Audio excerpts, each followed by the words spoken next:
un sistema opera como un programa. El sistema del arte en Latinoamérica opera como un programa marxista, dio directrices que ya no se pueden seguir y no se puede hablar de una unificación latinoamericana para nada. ¿Por qué? Porque los valores sobre los cuales se fundamenta no es un programa decisional y por este motivo, por ejemplo, la política o el derecho en Latinoamérica aun cuando no tienen fundamento, han dado reglas para tratar estos conflictos sociales sobre los cuales se fundamentan estos valores. Ahora bien, exactamente por todo esto es que los valores son institucionalizados y básicamente si se habla sobre un arte latinoamericano se habla en términos de institución porque la diferencia no da para más. No se comunica sobre los valores en el sentido de que se les pueda negar, porque no se puede negar un valor como la igualdad, por ejemplo, ¿no?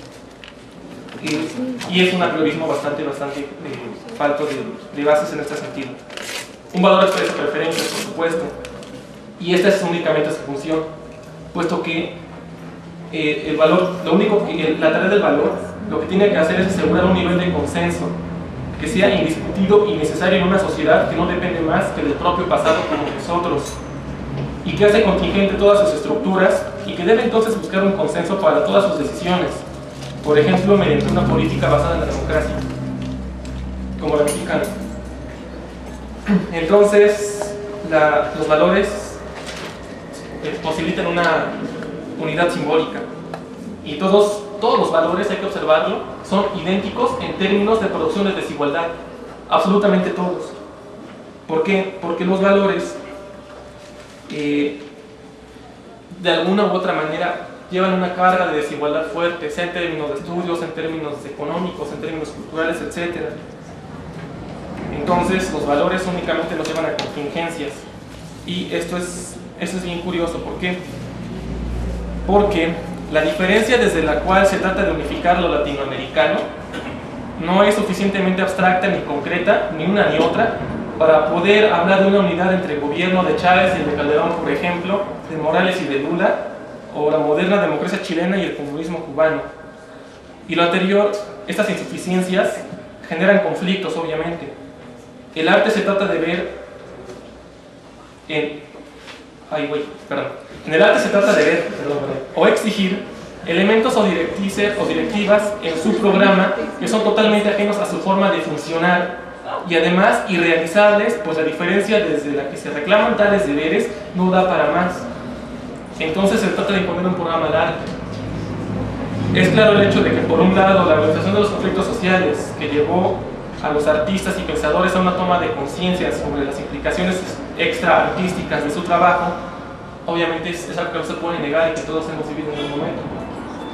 Pero lo latinoamericano es solo una plataforma de observación que no puede o no debe tomarse como basamento de unidad o unificación de la observación que sirva como rector a otras diferencias.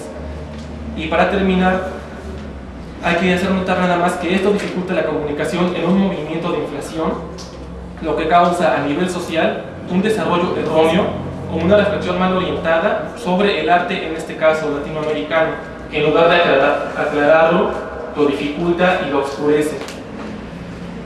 Entonces, bueno, esta es la propuesta, ¿no? Lo latinoamericano hay que cambiarle, creo yo, el enfoque, porque no podemos hablar de una unidad latinoamericana, porque la diferencia sobre la cual se sustenta no da epistémicamente ni metodológicamente para ello, y hay que notar que la tradición desde la cual observamos ya no da para poder pensar un fenómeno artístico, y en lugar de generar avances para el arte y la reflexión sobre el arte latinoamericanos, estamos creando obstáculos porque los esquemas de observación cambian. Y vale, esa era la ponencia.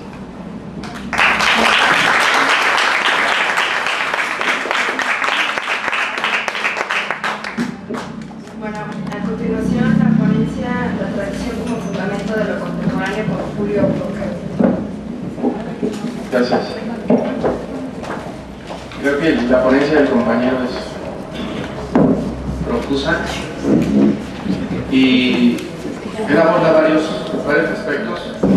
Yo soy diseñador, entonces, independientemente de que yo esté de acuerdo con que los esquemas no nos dan para plantear vanguardias, pues tampoco podemos quedarnos quedarnos con los brazos cruzados y decir que efectivamente eso es. Es decir, creo que el artista, independientemente de que pueda construir o no teorías, a fin de cuentas tiene que crear una imagen que las demuestre. Y ese es un asunto de praxis bastante fuerte. No, sí, pero aquí, bueno.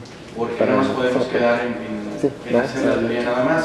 Sí, bueno. Sobre dos conceptos de los que él habló, ¿no? Él habló de que sería necesaria una diferencia.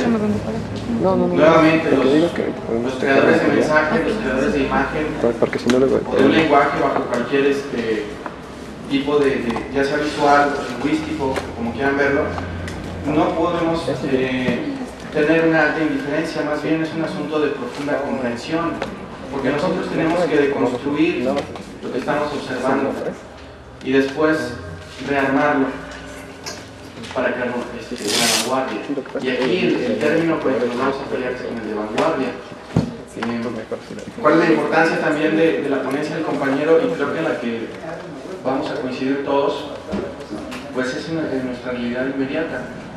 Si nosotros vemos un poco la historia, ya siendo más locales de México, la sociedad a la que pertenecemos primero fue generada por caudillos, después hubo una extraña influencia de ingenieros, luego licenciados, hablando de presidentes, luego hubo gerentes o economistas, como quieran llamarlos, pero la verdad es que hoy el presidente lo pone en las televisoras. Es decir, los creadores de mensaje construyen o deconstruyen a los presidentes. Y el día de mañana es muy probable que un comunicólogo sea presidente de la República, porque simplemente, como dice el compañero, lo que se va construyendo independientemente de que sea cierto o no. Al respecto de eso, quería leer una introducción breve de Adorno. Dice, la idea de que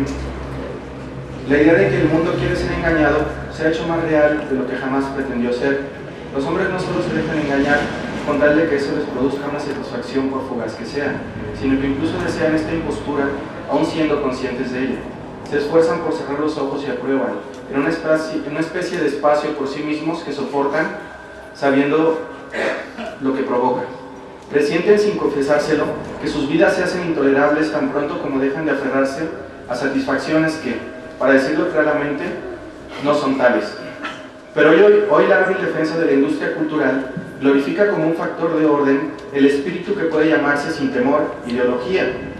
Sus representantes pretenden que esta industria provee a los hombres de un mundo supuestamente caótico de algo así como señales para su orientación y que solo por eso sería ya aceptable. Los que expresan, las ideas de orden que inculca son siempre del status quo, son aceptadas a priori sin objeción, sin análisis, renunciando a la dialéctica, incluso si no pretenden sustancialmente a algunos de los que las soportan. El imperativo categórico de la industria cultural, a diferencia del de Kant, no tiene nada en común con la libertad. Dice, debes someterte, sin precisar a qué es necesario someterse. Someterse a aquello que de todas maneras es, y a aquello que todos piensan de todas maneras. Someterte como un reflejo a la potencia y a la omnipresencia de lo que es. En virtud de la ideología de la industria cultural, el conformismo constituye a la autonomía y a la conciencia. Jamás al orden que surge de esto es confrontado con lo que pretende ser, o con los intereses reales de los hombres. Pero el orden no lleva en sí nada bueno. No lo tendría más que un orden digno de ese nombre.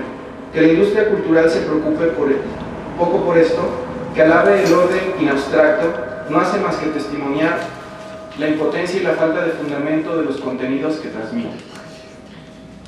Y es en ese punto en que efectivamente, y yo me dirijo a los nuevos creadores, ya sea de mensaje o cualquier sistema comunicativo, tenemos que crear vanguardia. Lo que yo les voy a mostrar es una experiencia pues, un poco antropológica y interdisciplinaria, y se centra también en lo que comentó el compañero, es decir, de pronto la vasija prehispánica se convirtió en obra de arte, ¿no? Y se vende como obra de arte, y eso sí hay que analizarlo. Hacemos el análisis, hay una frase que dice un diseñador japonés, y precisamente habla del souvenir complaciente. O sea, hasta qué punto nosotros estamos creando un lenguaje vanguardista, o estamos repitiendo lo que sabemos que sí vende.